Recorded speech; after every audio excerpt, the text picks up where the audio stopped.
it chapter by chapter, one bite at a time.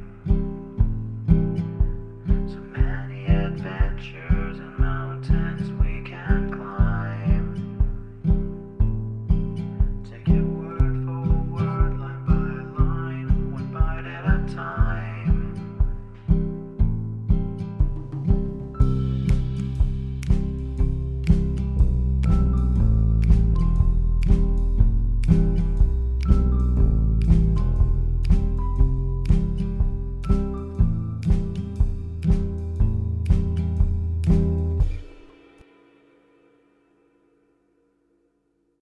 Welcome to Bite at a Time Books, where we read you your favorite classics one bite at a time. My name is Bree Carlile, and I love to read, and wanted to share my passion with listeners like you. If you want to know what's coming next and vote on upcoming books, sign up for our newsletter at biteatatimebooks.com. You'll also find our new t-shirts in the shop, including podcast shirts and quote shirts from your favorite classic novels. Be sure to follow my show on your favorite podcast platform so you get all the new episodes.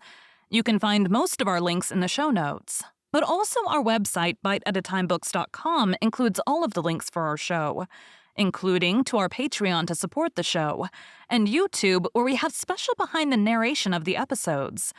We're part of the Bite at a Time Books Productions Network. If you'd also like to hear what inspired your favorite classic authors to write their novels, and what was going on in the world at the time, check out the Bite at a Time Books Behind the Story podcast, wherever you listen to podcasts. Please note, while we try to keep the text as close to the original as possible, some words have been changed to honor the marginalized communities who've identified the words as harmful, and to stay in alignment with Bite at a Time Books' brand values. Today we'll be continuing Les Miserables by Victor Hugo. Chapter 10. The Plateau of Mont Saint-Jean. The battery was unmasked at the same moment with the ravine. 60 cannons and the 13 squares darted lightning point-blank on the cuirasses. The intrepid General Delort made the military salute to the English battery. The whole of the flying artillery of the English had re-entered the squares at a gallop. The cuirasses had not had even the time for a halt. The disaster of the Hollow Road had decimated but not discouraged them. They belonged to that class of men who, when diminished in number, increase in courage. Wathier's column alone had suffered in the disaster. Delort's column, which Ney had deflected to the left, as though he had a presentiment of an ambush, had arrived whole. The cuirasses hurled themselves on the English squares. At full speed, with bridles loose, swords in their teeth, pistols in fist, such was the attack.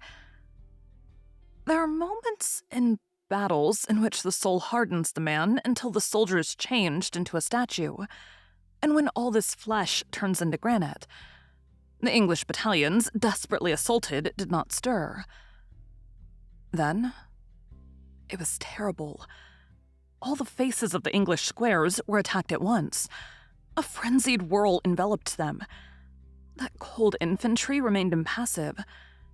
The first rank knelt and received the cuirasses on their bayonets. The second ranks shot them down. Behind the second rank, the cannoneers charged their guns. The front of the square parted, permitted the passage of an eruption of grape shot, and closed again. The cuirasses replied by crushing them. Their great horses reared, strode across the ranks, leapt over the bayonets, and fell, gigantic in the midst of these four living wells. The cannonballs plowed furrows in these cuirasses. The cuirasses made breaches in the squares. Files of men disappeared, ground to dust under the horses.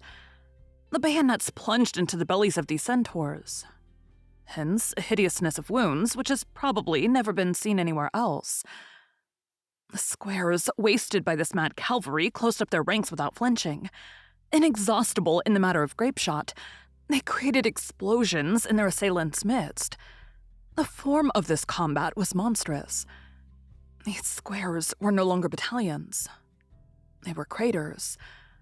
Those cuirasses were no longer cavalry, they were a tempest. Each square was a volcano attacked by a cloud. Lava contended with lightning. The square on the extreme right, The most exposed of all, being in the air, was almost annihilated at the very first shock. It was formed of the 75th Regiment of Highlanders.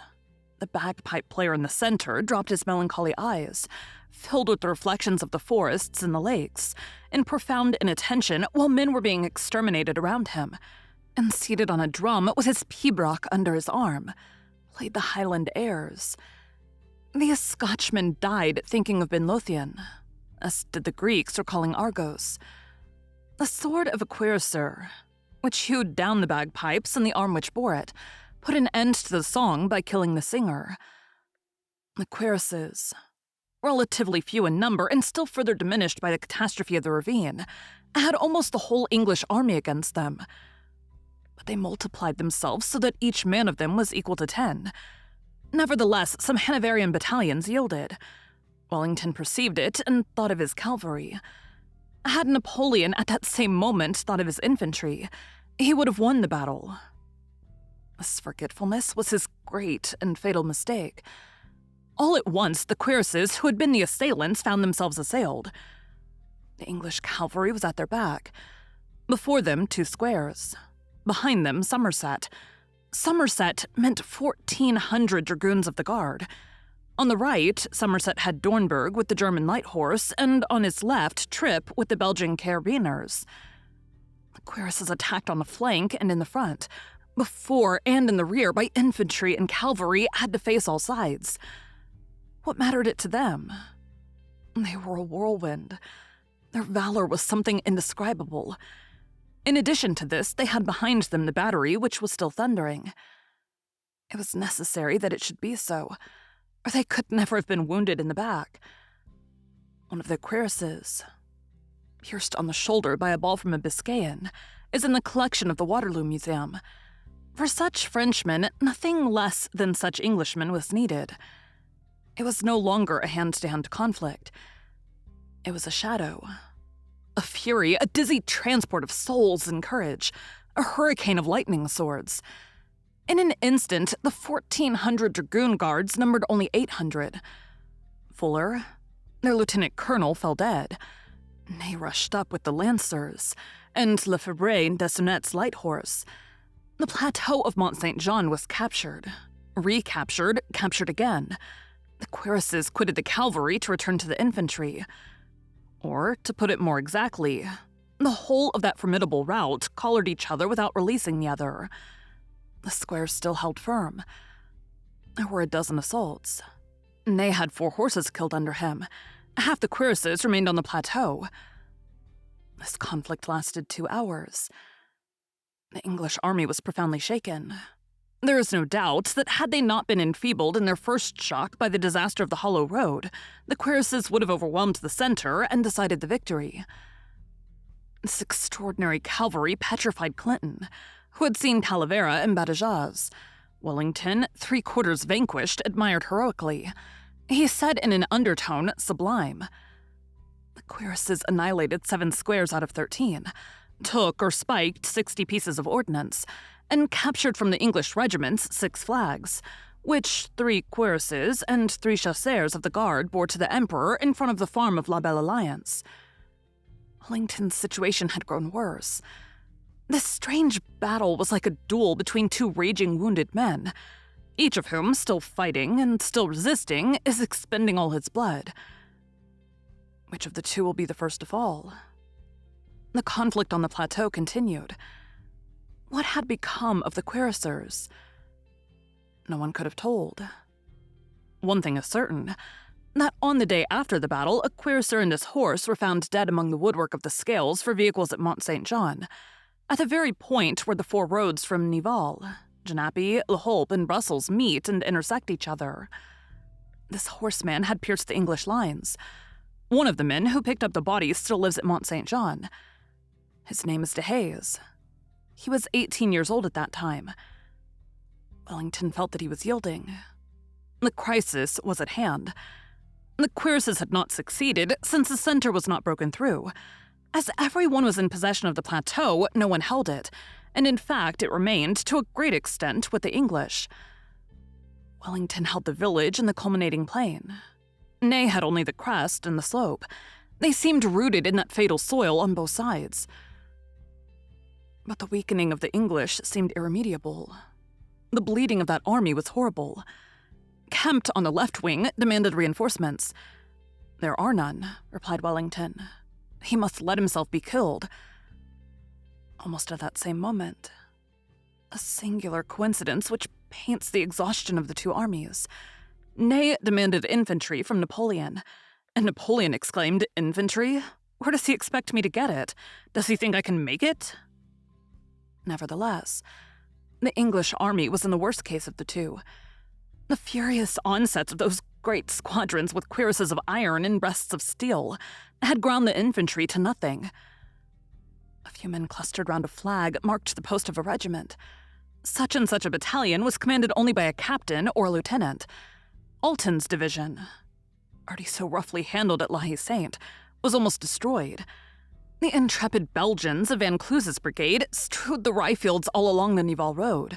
Hardly anything was left of those Dutch grenadiers who intermingled with the Spaniards in our ranks in 1811, fought against Wellington, and who in 1815 rallied to the English standard, fought against Napoleon.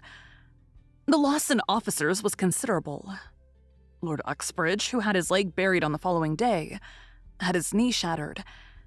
If on the French side, in that tussle of the cuirasses, Delort, Herrier, Colbert, Nope, Travers, and Blancard were disabled, on the side of the English there was Alten wounded, Barne wounded, Delancey killed, Van Meeren killed, Tempa killed, the whole of Wellington's staff decimated, and England had the worst of it in that bloody scale. The 2nd Regiment of Foot Guards had lost 5 lieutenant colonels, 4 captains, and 3 ensigns. The 1st Battalion of the 30th Infantry had lost 24 officers and 1,200 soldiers. The 79th Highlanders had lost 24 officers wounded, 18 officers killed, 450 soldiers killed. The Hanoverian Hussars of Cumberland, a whole regiment with Colonel Hack at its head, who was destined to be tried later on and cashiered, had turned bridle into peasants of the fray, and had fled to the forest of Soignes, sowing defeat all the way to Brussels. The transports, ammunition wagons, the baggage wagons, the wagons filled with wounded, on perceiving that the French were gaining ground and approaching the forest, rushed headlong thither. The Dutch, mowed down by the French cavalry, cried alarm.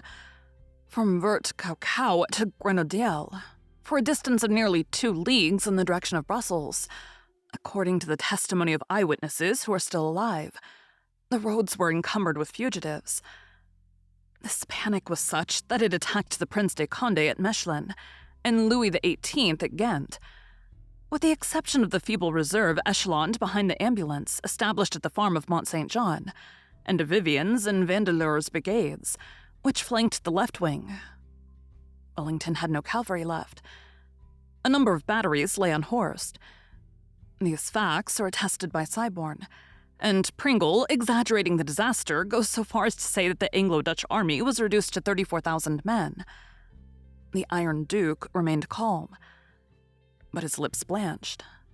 Vincent, the Austrian commissioner, Oliva, the Spanish commissioner, who were present at the battle in the English staff, thought the Duke lost. At 5 o'clock, Wellington drew out his watch, and he was heard to murmur these sinister words, "Blucher or night?" It was at about that moment that a distant line of bayonets gleamed on the heights in the direction of Frischemont. Here comes the change of face in this giant drama. Thank you for joining Bite at a Time Books today, while we read a bite of one of your favorite classics. Again, my name is Bree Carlile, and I hope you come back tomorrow for the next bite of Les Miserables. Don't forget to sign up for our newsletter at biteatatimebooks.com and check out the shop. You can check out the show notes or our website, biteatatimebooks.com, for the rest of the links for our show. We'd love to hear from you on social media as well.